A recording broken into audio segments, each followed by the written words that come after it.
So we are back again, and like in the first session, we gave you an intuition on how to approach the ITP module, like how to properly choose your tech stack based on your requirements, how to think beyond CRUD, how to implement machine learning, how to approach the security side of the application.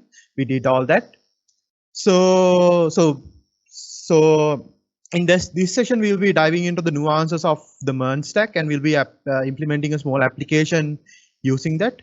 So with that in mind, so I'm Lasal Hettiarachchi, a third year undergraduate of Faculty of Computing, SC batch. I'm also second year undergraduate at Faculty of Science, University of Colombo. Yeah. So GitHub. Yeah. Before moving on to GitHub, I'll try to explain you what version controlling is, right? So if I tell you like this is the headquarters of one of the largest tech empires in the world, you'd probably say I'm joking, right? But I'm not. This is Linus Torvald, one of the brilliant computing masterminds in the world right now, and he's the creator of the Linux kernel, right? So it is used in many operating systems that you and I love, like Android and Mac OS and all that. So yeah, so this is like the power of open source projects. So how does that rely on what we have today, GitHub, right? I'll come back to that. So if you're someone like me, like we have to do a lot of documentations when it comes to the software life cycle, right? If you're someone like me, you'll do this. You're guilty of doing this, right? So when you create a report, and when you do a minor change in that report, you always make a copy of it just to have that safety net of going back to that original copy if something goes wrong, right? But the problem with that is, so here's me trying to figure out what the final submission is, and being confused of when I made each and one of those changes, right? Another problem that happens, like when we were actually on campus and we had to go to labs and present things in the first year. So some of you might not have this experience. So we were going into campus, and some of the groups did their projects and put it into small flash drives and took it to lab. Like so when there's 4 people, there is 4 flash drives, which is basically a headache for the demonstrators and all that. And so yeah, so Git tries to solve this problem. So what is Git? What Git is? It is a version controlling system, which does all the tracks all the changes happening to a particular file that we tell Git to track, and it will create snapshots, basically checkpoints where you can fall back onto if you want. We can basically revert back onto. So coming back to our story, how did Git start? So when creating Linux, Linus Torvald faced a small problem. He wanted to track his code, right? The changes that he wanted to do to his code. But the companies that offered that service up to then, like IBM and all that, they charged an absurdly large amount for that, right? So he being the computing mastermind, he created his own open source project, being Git, which is one of the, like, it has one of the most efficient ways of tracking file changes, right? So yeah, so now that we have understood what Git is, so we'll be going into GitHub.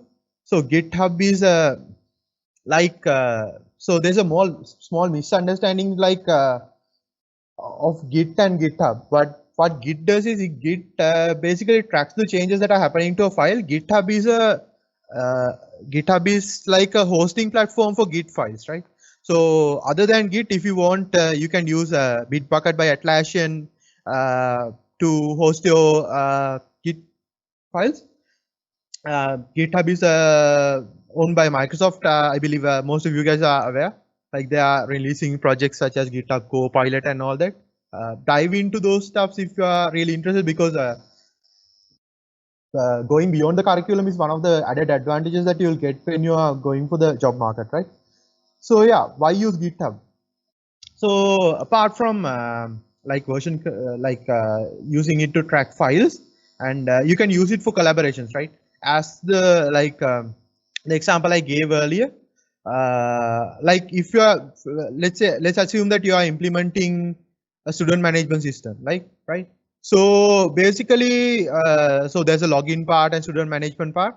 So one member has to wait for the login part in order to like go move forward with the functionalities, right? So what happens actually when we are on campus is, right, so we zip that small component and we mail it to someone, right? But that is not practical, right? So Git is one of the best collaboration tools that you can use. So apart from that, there you can create Git workflows, GitHub workflows, which will help you uh, to automate things. And Git is one of the best places where you can gather up open source contributions. Like if you take for companies such as WSO2 and Cisco Labs and all that, they are not looking for your certificates, and they are not asking what your A-level results is. What they are looking for is developers who can think out of the box, and people who are willing to contribute. Like they will especially consider your open source footprint when they are hiring, right? So also you could use GitHub for project management as well. So we'll be diving into how we could use GitHub to achieve these tasks uh, next. So yeah, boring stuff out. So let's go into a demo. So I'll go to GitHub. So when you go to GitHub, this is basically the page that you are landed. So from here, so you could go to your profile. So this is my profile. I highly encourage you to properly maintain this profile and the LinkedIn profile, because companies are looking not looking at your Facebook and all that in when they are hiring, right? So they'll first look at the LinkedIn profile and they'll go to GitHub and all that. So you could go to repositories.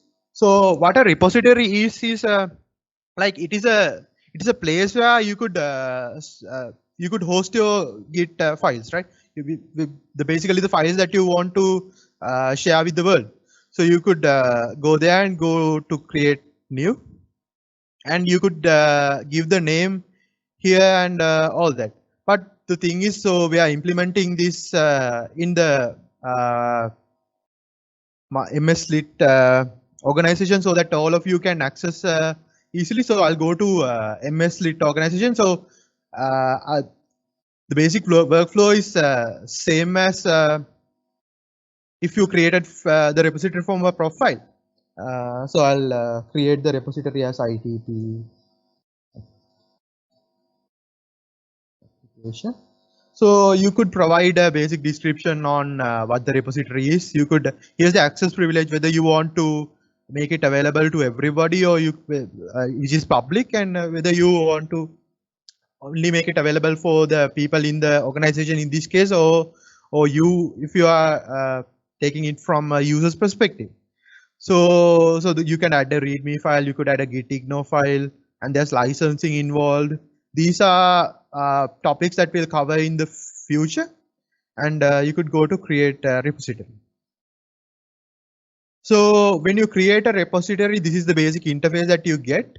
So here's where you will like host your files that you want to be want to share with other people and want to be tracked. And when I first create the repository, the first thing I'll do is I'll add my collaborators, right? So there's basically 8 people in the ITP project. So there is a lot of contribution involved. So what I'll do is I'll add my contributors to this repository. So I'll go to settings and manage. So from here I could manage my accesses and give people access. So I'll invite people and team. So I'll add Senura, who will be doing the front end. So here's the privileges that you can give. So read, write, everything. I'll recommend you to give admin privileges, so the easily manage the project. And I'll also add Rosiro. Abhishek. So I'll also give him admin privileges. You could customize these based on your requirement, right? I'll just showing you a demo on how things are handled usually, but if you are interested, I highly recommend you to read through these and understand how this works, right? I'll add Drusiro. So these people are now added as contributors to my repository. But in the actual case, if you are, so this is happening because we have created this repository inside an organization.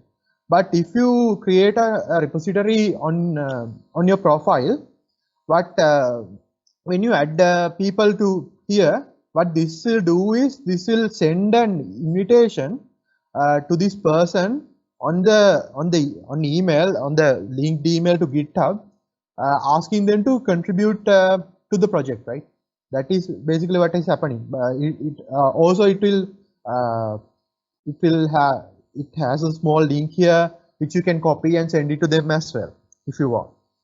So these people are contributing to my project, right? So next what I'll do is, so we've created a repository and we've added collaborators. So what I'll do is next is I'll add an issue, right?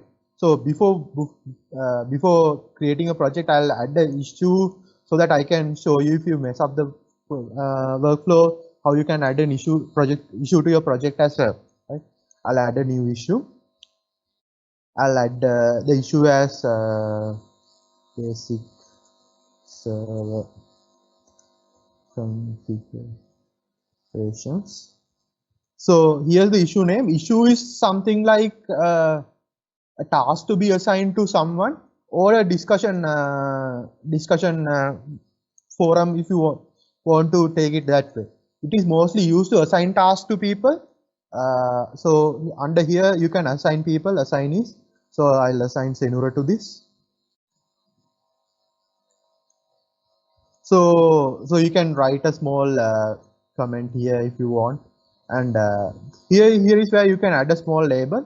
So a label is a small piece of text which will help you to track new issues. So label name is config. So we are basically doing a configuration.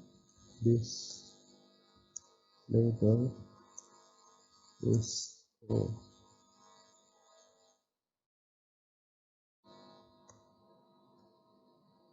so create label, and we'll go back. So I'll assign Senura again. Right. And here you can see the label is also added here. So so here is where you could choose a project which this issue is assigned to, right? Since we haven't created a project, we'll be diving into what a project is in the future. It is empty, and there is a milestones. If you want, you can add milestones, and here it will display all the link pull requests that that are related to this issue. Since we haven't done any pull requests for this issue right now, it will show as empty. So I'll submit the new issue. Right, you can see that the basic issue is created by me, and all that these labels and all that are showing me, right? If you want, you can close the issue from here as well. So what we'll do next is I'll create a project. So what a project is it is something that will keep track of all the work that is done regarding the project that you are doing. For an example, if it will give you a Kanban chart in order to track the progress that you are doing. Also, it will sorry, it will allow you to implement GitHub actions to a project if you want. So I'll create a project from here. The project name I'll give it as RTP application, and from here you can choose the template of the project tracking part, right? You could create a basic Kanban chart, automated Kanban chart. You could automated Kanban chart with reviews. We'll be diving into all these in the future, right? So I will give an automated Kanban chart. and I will create a project, right? So when you create a project, there are basic things that are added by Git, so I'll delete them.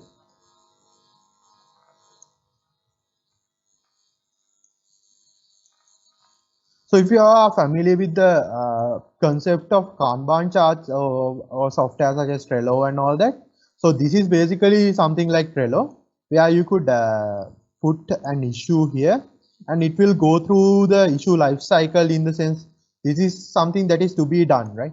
This is something to be implemented. So when you make a pull request, it will go to in progress, and when you review the pull request and when you close the issue, it will go to done, right? So I'll show you that. So I'll go to new issue. I'll add another issue. That is connections. I'll assign chain router for that as well.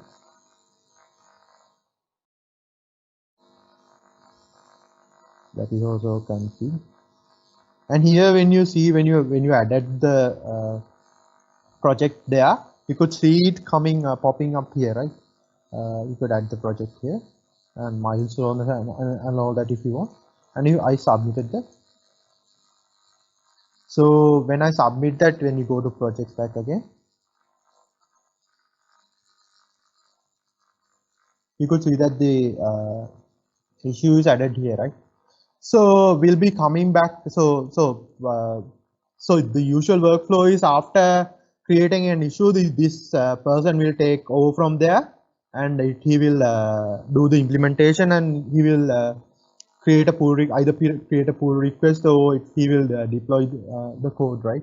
I mean, push the code to GitHub. So we'll be coming back here, but in order to implement the server configurations and database connections and all that, so Sendra will be taking over from here on.